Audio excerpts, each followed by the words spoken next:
So today I'm going to talk about this Mini-ITX motherboard, the Gigabyte B650i AX. It says ultra durable motherboard, AMD socket AM5. It has the B650 chipset.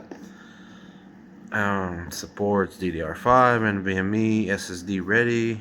I don't know if it's Gen 5 or Gen 4. I don't really need SSD for this one, like NVMe at least.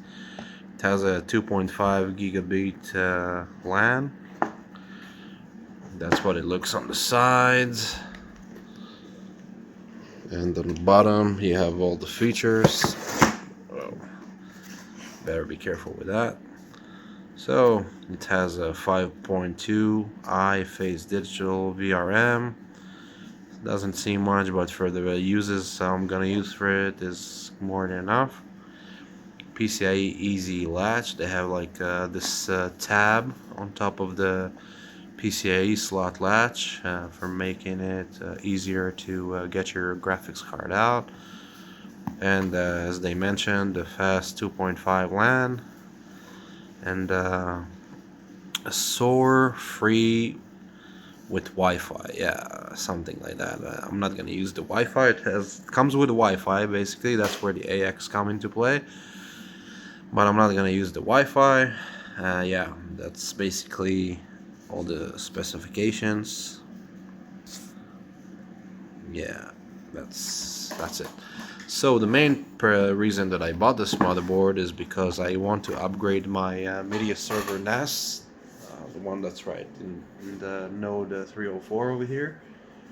I wanted to upgrade it to a Ryzen CPU and an AM5 socket. So yeah, because I want to go full on AMD. I don't want to mess with Intel anymore. It's just my choice to do that. It's a personal choice. I prefer AMD at this point. Basically I got this motherboard, Mini-ITX, because the 304 supports Mini-ITX only. So yeah, let's get into the box right here and see what we get. So we get the motherboard inside like anti-static bag. It's easy to pull that out. I'm just gonna set it aside because it has an anti-static bag. I could just put it right there. It comes in this tray, and over here you have two SATA cables. One is 90 degree, the other one is the regular. Okay, so you get like your two Wi-Fi antennas. Again, I'm gonna like install them, but I'm not gonna use the Wi-Fi at all. If anything, I'm going to disable the Wi-Fi function in the BIOS. So maybe I could just install them just for decoration or something. Yeah, because I'm gonna like disable a lot of features on this board, because I'm looking into having like a low power media server that doesn't consume too much power, and I have a good CPU for that doesn't consume much power from the reviews I've seen. But I will cover the CPU in the next video. In this video I'm only covering the motherboard. So you get an IO shield. Yes, this thing doesn't have a built-in IO shield. This is really a cheap board. It's not a high-end board, so it's understandable. Not too mad about that. Multilingual installation guide, and just an information card about all the B650 chipsets in different form factors, like this is a micro ATX motherboards. I recognize the Aorus Elite, and I have I previously had like an Aorus Pro.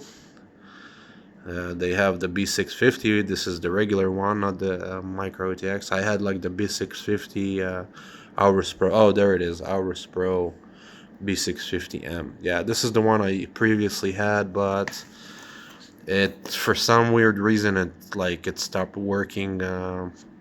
Like in an optimal situation. Like it started to have like some error with issues with ACPI, like it couldn't boot to Windows. I don't know, like I couldn't run XMP on it anymore, DOCP for AMD or whatever. But yeah, this that motherboard was gone, so I don't know. You get like an M.2 screw to screw in your NVMe, whatever. So that's pretty cool. I'm just gonna put everything back in here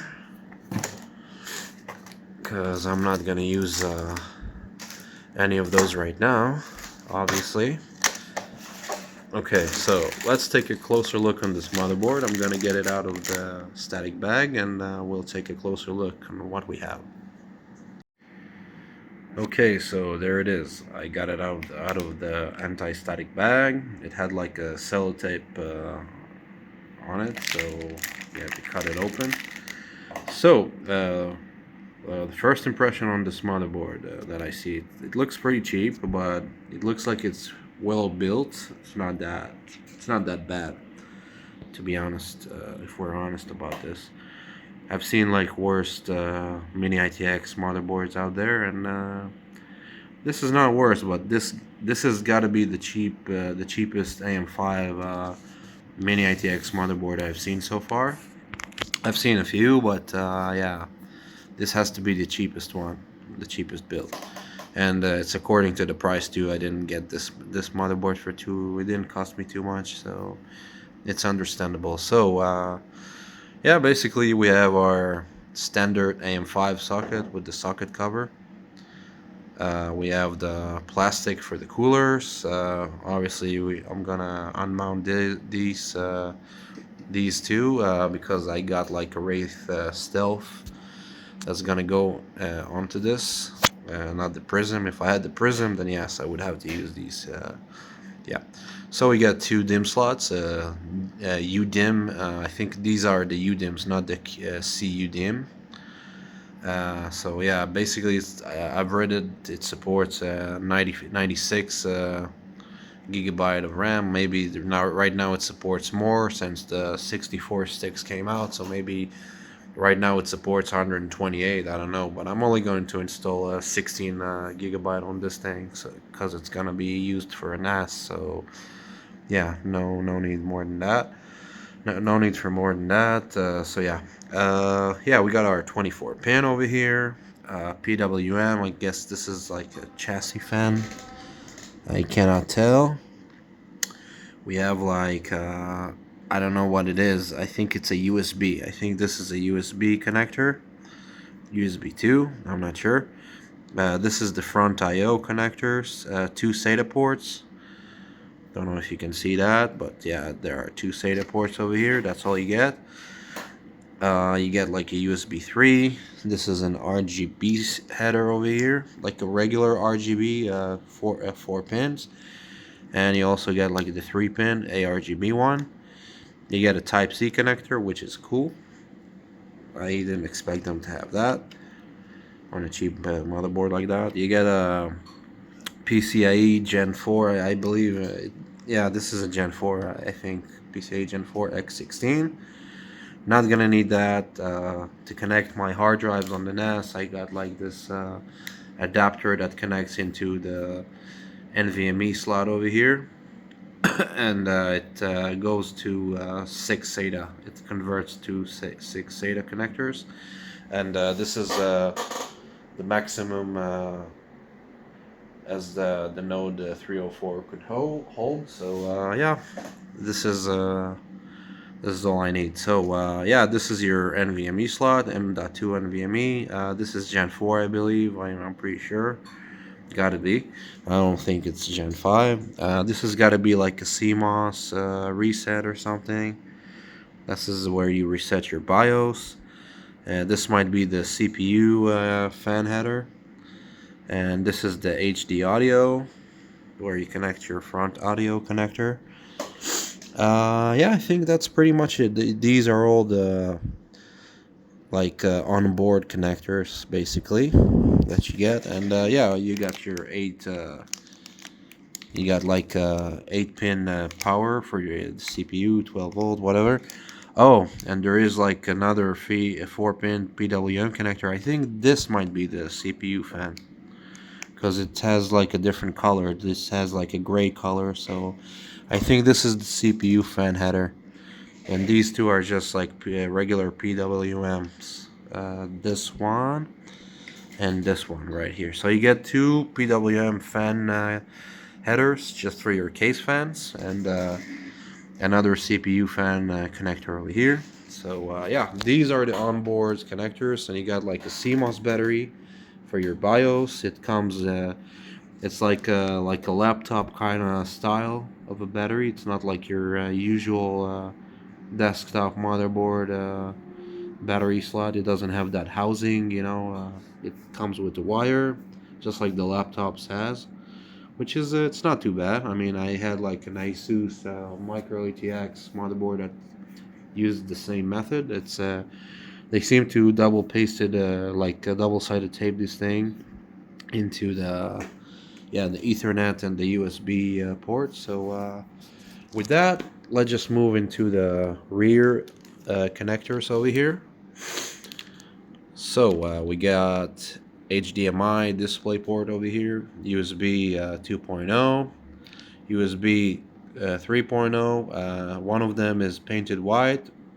That's because this is the Q Flash USB. This is where you would. This is equivalent to the BIOS flashback on ASUS motherboards.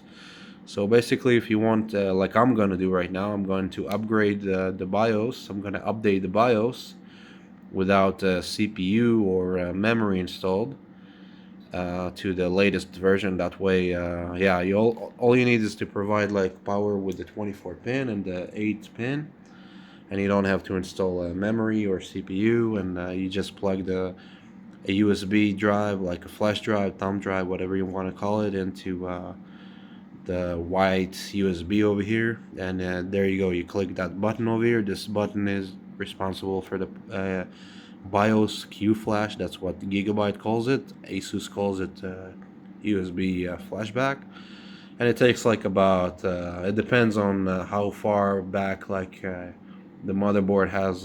If this is the first release, then it could take like about 5 to 10 minutes for it to do the whole process. So this is your 2.5 gigabit LAN.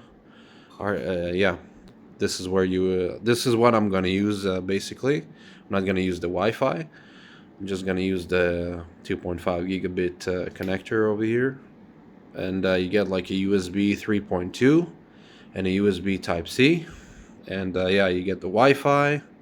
I think it's Wi-Fi 6E or something. I don't know. And you get like your audio jacks, like yeah, that's it. This is the back of the motherboard, VRMs and all that good stuff. Yeah, this is like the VRM heatsink over here. Yeah, you can see them underneath. And yeah, that's basically the motherboard. That's what you get.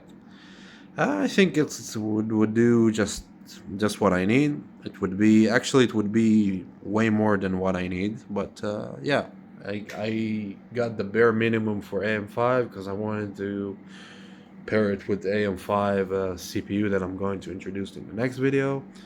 So I'm gonna cut this video right here because I'm still waiting for a DDR5 memory to arrive that I've ordered. I don't have it yet. So what I'm gonna do with this motherboard right now is I'm gonna use that Q Flash method. Since I cannot plug this thing yet, I'm gonna update the BIOS that way with the Q Flash. I'm gonna plug that USB into that white USB connector over there, and perform the USB update to the latest version. And yeah, and once my DDR5 memory arrives, we could do the first boot together. I'll continue this video, and yeah, see you then. Okay, so I got everything connected. The motherboard is in here. Small motherboard. I got the Wraith stealth cooler. It fits on this motherboard, the B650i AX. If some of you were wondering, it does work. It does fit pretty good. with this RAM, of course, with the heatsinks. It works great. I don't use the regular ILM on this thing. I use a contact frame by Thermal Ride, or I think it was some random Chinese thing, I don't know. But yeah, it also works with that contact frame, that AM5 contact frame thingy. So I got everything plugged in, connected, so all I have to do right now is flip the power switch, and yeah, let's see. Alright, here we go, moment of truth. Fans are spinning. I don't see any light indication anywhere. There is no light indicator. But let's let it do its thing. Let it spin for a while.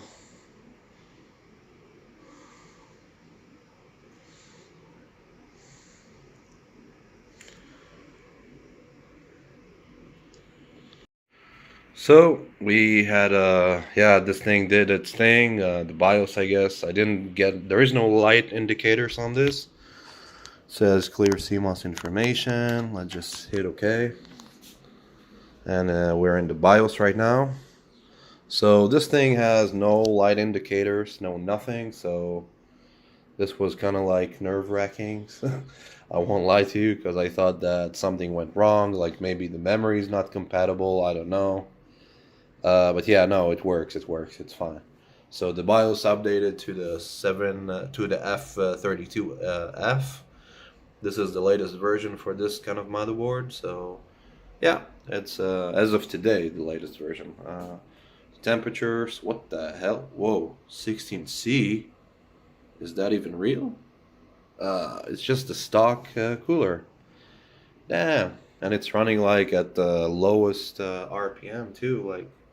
Well, maybe it's a new CPU or whatever. That's extremely cool. Wow. Yeah, that's crazy. Anyway, yeah, the memory works. We can see 16 gigabyte. Pretty cool. Yeah, it reads the memory. It's perfect. Yeah, DRAM status, both 8 gigabytes, 4800 mega transfers. Yeah, I'm just gonna leave it like that. No XMP, no DOCP, whatever it's called. No expo, no nothing. It's just gonna stay like this, because I told you this doesn't require any, yeah, you know what I'm talking about. Anyway, yeah, so this thing works. This thing works right off the bat. Whew, it was kind of nerve-wracking. There is no indication. Like usually you get LEDs, like some LEDs on the motherboard itself. To see the activity, what's going on, but there was nothing to indicate that it's like doing like a DRAM sequence, whatever, like a DRAM training, memory training or some sort. It took a while. I was thinking that's what he was doing, like memory training and CPU training. It's the first boot, so it was also like recognizing the CPU for the first time, but I think they should have like add like LEDs or something. It's not that hard. Like, I get it, it's a really budget kind of motherboard, but come on, you don't need to cheap out on that one. Yeah, I connected the speaker, but it didn't work. I don't think this is the right speaker. This has 4 pins, and this motherboard only has 2 pins, so I guess I will have to try to find a speaker for it, and maybe that way I could get some indication of what's going on, even though, I mean, I guess we're out of the woods already, so all we needed is, yeah, this thing to work. So, and it does, and it's cool. So, as I said, it's gonna go into this media server over here. I'm gonna be doing that tomorrow, because today I don't have time for this. But today I only had time to test that it's working, and it does beautifully. Yeah, so I think that's it for now. Maybe I'll continue this video. Yeah, I'll continue this video just to show how it looks like inside this media server thingy that I have. I'll be running Exponology system on it, like the Synology DSM on it. And that's the kind of system it's going to use. It's not going to use Windows or Linux or, well, the Synology DSM is kind of like Unix based. It's kind of like the same family as Linux, so I guess it's kind of like Linux, yeah. But yeah, that's the system I'm going to use. Yeah, so I'm just going to cut this video for now, and I'll pick it up once we're going to put this thing into the Note 304, and you know, with the hard drives that I have, and yeah, this thing is gonna be connected to 18 terabytes. Yeah, it's insane amount, I know. And the way, yeah, you might have noticed that this thing only has two SATA ports over here. I don't know if you can see it, but there is only two SATA ports over there. Not gonna use any of those because they're not even gonna be enough. So what I did get, I got this thing. I didn't even took it out of its bag. But this adapter is basically an M.2 NVMe thingy to 6 SATA ports. And this is exactly what I need. I'm not gonna need there is only like one M.2 slot, one M.2 NVMe slot on this motherboard.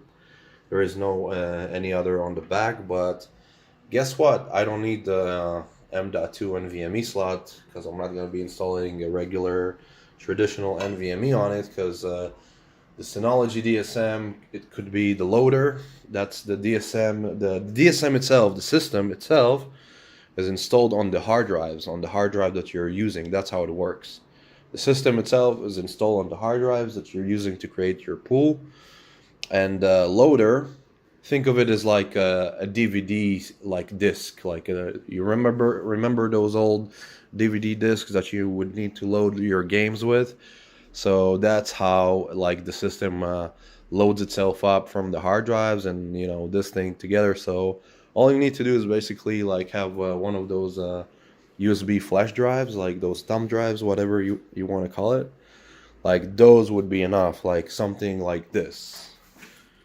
Like yeah, something like a USB flash drive.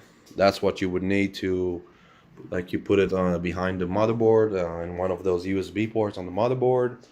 That's the loader. That's how you load your system. You don't need NVMe, you don't need any other SSD. And that's why I got this, to sacrifice not to sacrifice, but to use that, to utilize that NVMe slot that's not going to be used anyway, because we don't need it for an OS, for NVMe OS, for regular NVMe OS. And yeah, instead we got a way to connect our 6 hard drives, my 6 hard drives that I'm going to have. So that's why I said I'm not even going to bother with using those SATA ports. So it's all going to be connected to this adapter over here. So yeah, that's pretty much it. So yeah, I'm just going to cut this video. I've been rambling enough, I guess. Yeah, so yeah, this motherboard works pretty good. It's cool. It's pretty amazing.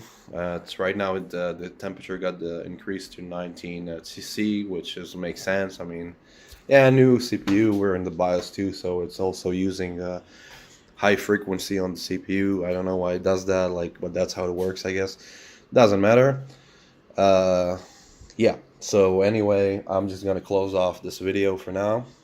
I'll pick it back up once I installed this in here with the system and everything. I'll just show you how it works for a few seconds, and we'll close it off by then. So anyway, stay tuned for that. See you in a bit. So here is the final result for my media server DIY NAS, whatever you want to call it. So this is just to catch up with the motherboard, B650 AX video that I made. Sorry for the mess. I don't know if you can see the motherboard in there. But yeah, it's in there, it's working. I installed the Synology DSM, Exponology, I think it's called, whatever they call it, with the ARC loader, which is cool. It works right off the bat. So yeah, this thing works, no hiccups, no nothing. I went to the BIOS straight away to disable the nifty features that comes with the B60 chipset or whatever. Also limited the CPU to 35. There is like a preset called Echo Mode, I clicked on that and disabled SMT, like hyper-threading. Yeah, this thing, I'm not running any XMP or DOCP on this. No. None of those. Disabled the audio drivers, the Wi-Fi that it comes with. I installed the antenna just for the aesthetic thing of it. But yeah, maybe just to protect the actual thing from dust too. So yeah, you know, covers it. But yeah, this thing worked great. As you can see, I have the stealth, the wraith stealth. If some of you are not sure if this motherboard supports the wraith stealth, it does. It's installed over there. Also with the contact frame from Thermalright, it supports it too. And that beeping light that you see is like an adapter, like an NVMe, M.2 NVMe adapter to 6 SATA ports, so I could connect all my drives. This is the Node 304, so this is the case that I'm using. Supports 6 hard drives, so that's really all I needed. And the CPU that I'm using with it is the Ryzen 5 8500G. I made a video about that earlier, so you might have seen that. So yeah, it's working pretty good, solid. And the memory is just some Chinese memory, Waymu. It uses like an SK Hynix kind of chips. I didn't want to like spend too much money on DDR5. DDR5 is expensive as it is, and I just really needed something that worked, and it did work. The seller assured me that it's gonna work with this motherboard, with the setup. He said that he already tried it himself with this kind of motherboard before, so I trusted him, and he was right. Like, it works right off the bat. The memory just works. So yeah, I didn't see any point. I really didn't want to like spend too much money on this thing, and I had like a great price on the 85G, 100G. So yeah, some of you would probably say, if you wanted to save money, like you could have went with the AM4, but you know, I just had the option to go with the AM5 on this one as well. So I just did that, and you know, it's just like DIY NAS and media server, so I didn't really need to go all out on this thing. And yeah, it just works. It's just fine. It doesn't matter. It doesn't really matter. So yeah, this motherboard basically works great. It's like the cheapest, one of the cheapest AM5 motherboard, Mini-ITX motherboard out there. But you know, I'm not even mad about it. I don't really care about that. It's fine. It works. I just wanted something that works. That's it. The keyword, something that works. I just that's all. Like, but yeah. This thing, it's pretty solid. It's doing a great job, and I hope it's gonna continue to do so. It's just like something that, okay, this setup is all about like set it and forget it. This thing is gonna run 24/7. I'm just gonna set it up right now. I'm copying the files, recopying. Let me just show it to you. Like the DSM is right here. Yeah, there it is. Basically, this is the system. It's running the Synology DSM 7.2, an updated loader, because I used like an automated red pill loader or something like that. It was like kind of outdated. It only let me use like 7.1, and it didn't let me update that anymore. So this loader, the Arc one is like updated to 7.2, so yeah, that's works pretty good. So yeah, anywho, this motherboard is pretty great. I think it's just gonna be like one of those things, as I said, that you just set it and forget it, let it run, let it do its thing, don't bother it, and that's it. So yeah, anyway, I'm just gonna finish this video, close off this video about the Gigabyte B650i AX. Great overall. Just hope it's going to continue performing pretty good as it is right now.